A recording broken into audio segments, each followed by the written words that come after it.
Développer l'innovation participative, un objectif mis en avant par les brigades de l'armée de terre, et ici en particulier la 2e brigade blindée. Pendant 2 ans, chaque régiment de la brigade a développé un projet innovant qui a été présenté pendant une journée au camp de Beach. L'idée est aussi d'être le plus bas possible dans le coût de la conception.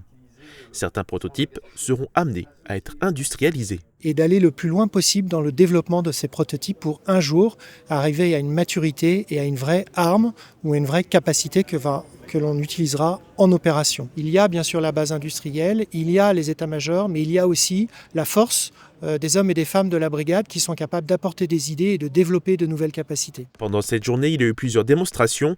Certaines étaient dynamiques avec l'intervention des motos électriques Tundra ou de différents prototypes de drones. L'un d'eux, le drone Temara, est une des innovations majeures portées entre autres par le 12e régiment de cuirassiers. C'est un drone de frappe, un drone d'attaque qui, une fois qu'une cible est désignée, va se porter à proximité de la cible pour faire exploser sa charge sur commande pour détruire cette cible. Alors, le projet Temara, c'est un projet de munitions pilotées par immersion qui a la particularité d'être piloté via fibre optique. C'est-à-dire que les commandes passent uniquement par la fibre optique et pas par onde radio, ce qui permet d'être résistant à la guerre électronique. D'autres projets étaient présentés sur différents stands.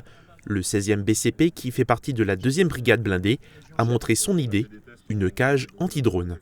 Le but est d'avoir une protection passive, donc forcément pour la lutte anti-drone.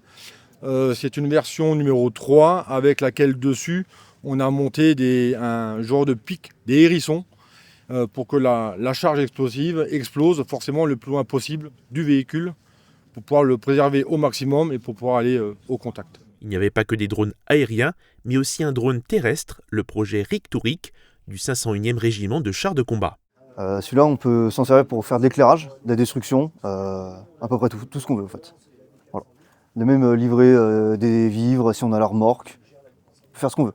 Vraiment, c'est un drone multitâche. Parce que des fois, les drones, quand il y a de la pluie, du brouillard, ça vole pas. Et ben, au moins, le terrestre, ça reste terre à terre. Si vous n'avez plus de batterie, un drone, ça se crache, alors que celui-là, il va juste s'arrêter. Les entreprises qui ont accompagné les régiments dans le développement des prototypes étaient aussi présentes. Plus de 9 innovations ont été présentées lors de cette journée.